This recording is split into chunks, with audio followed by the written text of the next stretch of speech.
Welcome back hour text timeline.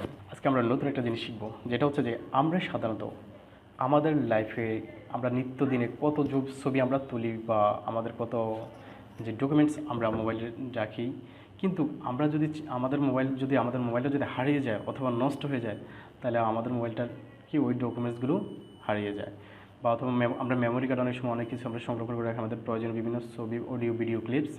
কিন্তু আমরা যদি চাই আমাদের এই অডিও ভিডিওগুলো আমরা লাইফ টাইম এমন একটা স্টোরেজে রাখবো, যেখানে যে যতদিন পর্যন্ত প্রযুক্তি থাকবে ততদিন পর্যন্ত সেখানে থাকবে, কখনোই হারাবে না। এখন তো এটার জন্য আমরা কী করতে হবে, আমরা এটার জন্য যাব সর্বপ্রথম আমরা এটা এই যে গুগল ড্রাইভ, আমরা কি এই গুগল ড্রাইভে যাব।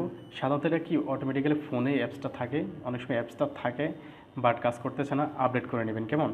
আর অবশ্যই গুগল ড্রাইভে আপনার অবশ্যই আপনার ফোনে কি একটা জিমেল লগ ইন করা থাকবে, অর্থাৎ যে জিমেলটার পাসওয়ার্ড এবং আপনার জিমেল নেম সব কিছু আপনি মনে রাখতে পারবেন এমন একটা জিমেল ব্যবহার করবেন। কারণ আপনি যদি জিমেল পাসওয়ার্ড যদি বলে যান, তাহলে আপনি আবার তাহলে কি সব হারিয়ে ফেলবেন কেমন।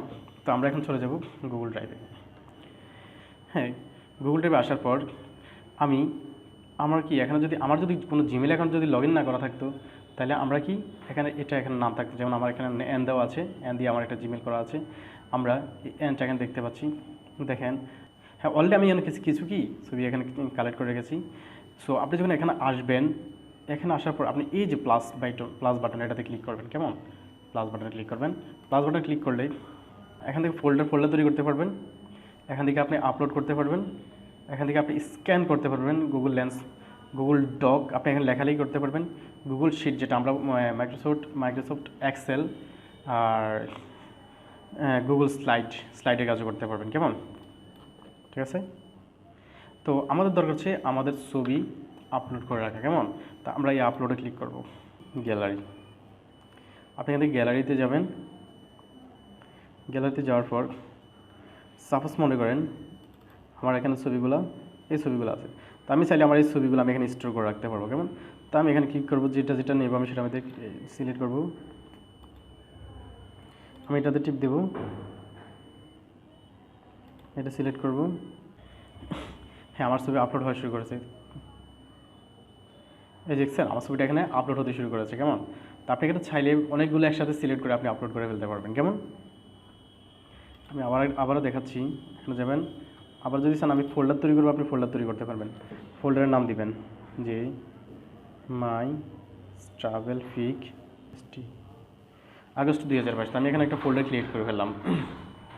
ঠিক আছে, এখন এই ফোল্ডারে আমি আমার সমস্ত যে আমার ট্রাভেলের যতগুলো ফিক্স আছে আমি এখানে আপলোড করে রাখতে পারবো। দেখেন যে আমি ফোল্ডার যখন যাবো, ফোল্ডার পর যাওয়ার পর আমি এখানে প্লাস বাটন ক্লিক করবো। প্লাস বাটন ক্লিক করার পর আমি আপলোডে চলে যাবো। হ্যাঁ, গ্যালারিতে চলে যাব। গ্যালারিতে চলে যাওয়ার পর আমার যত আপলোড যে ফোল্ডারের মধ্যে আমার ফিকগুলো আছে ট্রাভেল ফিক্স আমার ফোনের, আমি সেখানে চলে যাবো কেমন। মনে করেন এগুলো আমার ট্রাভেল ফিক্স কেমন, আমি এখান থেকে ট্রাভেল ফিক্সগুলো আমি আপলোড করে ফেলবো কেমন। তো আমি চাইলে এখান থেকে সিলেক্ট করতে পারবো অনেকগুলো একসাথে।